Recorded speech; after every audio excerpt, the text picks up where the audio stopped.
Ladies and gentlemen, welcome in. It is yet another edition of the Martin Morning Reports, and we have moved around a little bit. I'm charging my computer. I got it connected as well to a recorder. Got a big interview coming up, so appreciate you just enjoying the environs of a different part of my home. All right, 5 fast things from yesterday in the world of KMA land sports, and we're going to start with our performance of the day. The performance of the day with a big one going out to a Class 2A state champion. Let's go ahead and write his name down right here. Here we go. It is Kendall, Kendall Bell. He's a state champ. It's our performance of the day of the Martin Morning Reports. What a day for Kendall Bell of TJ, state champion in Class 2A bowling yesterday in Waterloo. Check out the full interview with him, KMAland.com, if you haven't had a chance yet. He went from the number 4 seed in pre-bracket play. So what they do is they bowl 3 games. You get your series, then they take the top 8. They go 1 versus 8, 4 versus 5, 2 versus 7, 3 versus 6, or 3 versus 6 and 2 versus 7, whichever way you like to slice it there when it comes to brackets. And then they match them up, single elimination. It is serious, kind of white knuckle elimination style battles, and Kendall Bell wins his 3 matchups, including he beats Caleb Hotwalker from the Lewis Central bowling team 224 to 187, then 220 to 204. He takes down Clinton's Blake Shepard, who knocked off the number 1 overall seed out of pre-bracket play. And then in the championship, it's a KMA land versus KMA land battle, and it's Kendall Bell coming out on top over Jake Fink of Denison Schleswig, and he does it 203 to 176. The performance of the day, Kendall Bell. Congratulations, Kendall, on a great state championship. That was what he was aiming for all along. I talked with him last week. I talked with him yesterday. His mind was all about that state championship. Number 2, also at state bowling, 3 KMA Land Conference girls get to bracket play, and Brianna Musgrave emerges as the top finisher from KMA Land as she was second, went 235 and then 135 and then a 248 in pre-bracket play. That was good for a 6-18 series, and ends up beating Faith Renshaw of Lewis Central in her first bracket play matchup. And then Bailey Gill, the top seed of Lamar's, beats her as well, 205 to 179. Actually, that was not the score. 205 to 179 was the score of the championship, in which she fell to Keokuk's Jalen Ketterer. But a couple of KMA Land Conference, 3 KMA Land Conference girls getting to bracket play, and Musgrave is the one who emerges in that little KMA Land Texas Tornado triple threat trio that eventually had her in the championship.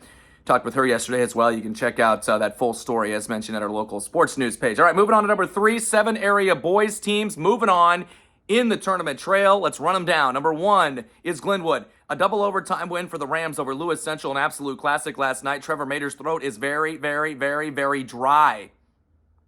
I don't know what that is or what that means, but he says, I have dry throat.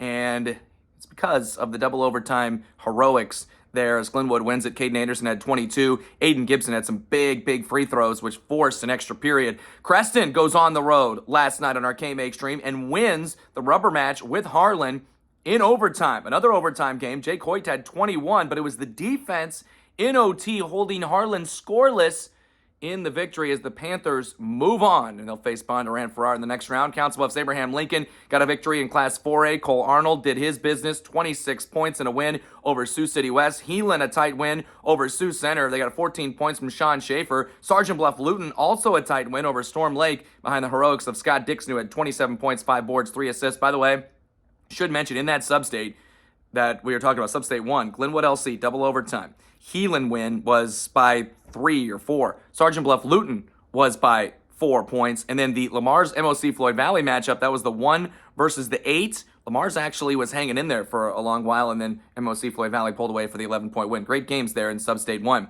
All right, also in Nebraska, Johnson County Central had 3 in double figures as they win over Southern. They move on in sub-district play. Wyatt Ludeman, 18 points, leads the way. Lord Central Catholic, also a winner. They come back, and they beat East Butler by 11. Trevor Tesserek, a big game for him. He had 23 points. Moving on to number 4, 8 area girls teams move on. Let's run them down. Rockport, 2 in double figures in a tight win over North Nottoway. Avery Meyerkorth scored 14 points. Mound City scored 49 in a win over Union Star, and 45 of those coming from Katie Kreider and Maggie Osborne, who had 23 and 22 respectively. Northeast Nottoway a winner, tight over Stanberry, 3 in double figures. Hadley DeFries led the way with 15 points. Nottoway Valley rolled to a win over Worth County as Ava Graham led 4 players in double figures with 14 points. Albany, a Class 2 district opening round winner over Maysville.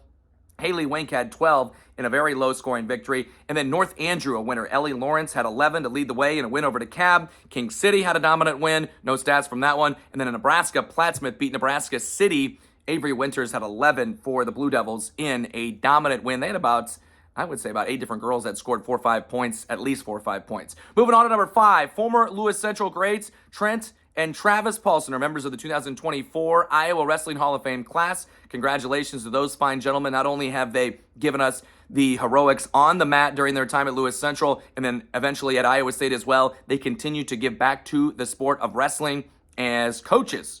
They're moving all over and have moved to different spots and continue to make a great impact on the sport of wrestling nationwide.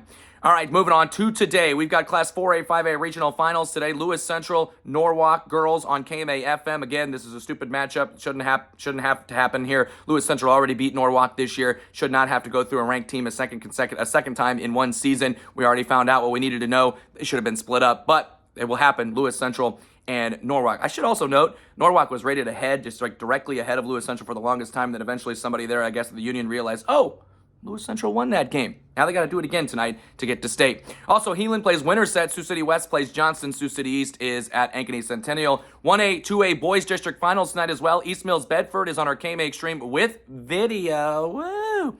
Trainer Van Meter on KMA 960. And then Underwood, East Sac County on our KMA Extreme. We're all over the place tonight. And then 5 other teams in 4 games, plus Missouri boys districts, Nebraska girls and boys sub-districts. You add it all up, it's 27 games involving 37 KMA Land Conference teams. Impressive stuff there from these area teams. We're going to be all over it. We've got 4 games. We've got all the coverage, all the other results later at KMAland.com on the Martin Morning Report as well. And then also today, 3A individual and 1A team at State Bowling. I will be there. We've got Shenandoah girls, Clarinda girls and boys, St. Albert girls and boys. I'll be tracking all that as I head up to Waterloo here in just a bit.